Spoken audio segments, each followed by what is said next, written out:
રાજકોટના સંત કબીર રોડ પર ટેન્કર અને બાઇક વચ્ચે અકસ્માત સર્જાયો છે. અકસ્માતમાં અજય શૈલેષભાઈ પરમાર અને પિતા શૈલેષભાઈ પરમારનું મોત નીપજ્યું છે. રસ્તાની વચ્ચે પડેલા ખાડા અને રાહદારીને બચાવવા જતા ટેન્કરના વ્હીલ પિતા પુત્ર પર ફરી વળ્યા હતા. બંનેના મૃતદેહને સિવિલ હોસ્પિટલ ખાતે પોસ્ટમોર્ટમ અર્થે ખસેડવામાં આવ્યા છે. સમગ્ર બનાવને લઈને ઘટના સ્થળે લોકોના ટોળે એકઠા થયા હતા. મૃતક શૈલેષભાઈ પરમાર સંત કબીર રોડ પર પોતાના ઘરે જ ચેઇન કટિંગ કરીને મજૂરી કામ કરતા હતા. મૃતક અજય પરમાર સુરત LNTમાં નોકરી કરતો હતો. કૌટુંબિક બહેનના લગ્ન હોવાના કારણે અજય પરમાર સુરતથી રાજકોટ આવ્યો હતો. બુધવારે પિતરાઈ બહેનના લગ્ન છે. કાલે મંડપ મુહૂર્ત હતું.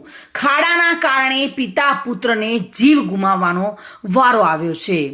મૃતકના પિતરાઈ ભાઈ હિતેશ પરમારે જણાવ્યું હતું કે બંને બાપ દીકરો સવારે 8 થી 9 વાગ્યાના ગાળામાં યાર્ડનગર જતા હતા. જોકે બાઇક સ્લીપ ખાઈ જતા પાછળથી આવતા ટેન્કરના ટાયર નીચે આવી ગયા અને ઘટના સ્થળે જ મોત નીપજ્યું હતું.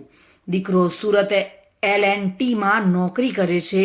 સુરતથી રાજકોટ કાકાની દીકરીના લગ્નમાં આવ્યો હતો. આ સમગ્ર ઘટનાની પરિવારમાં શોકનો માહોલ છવાઈ ગયો છે.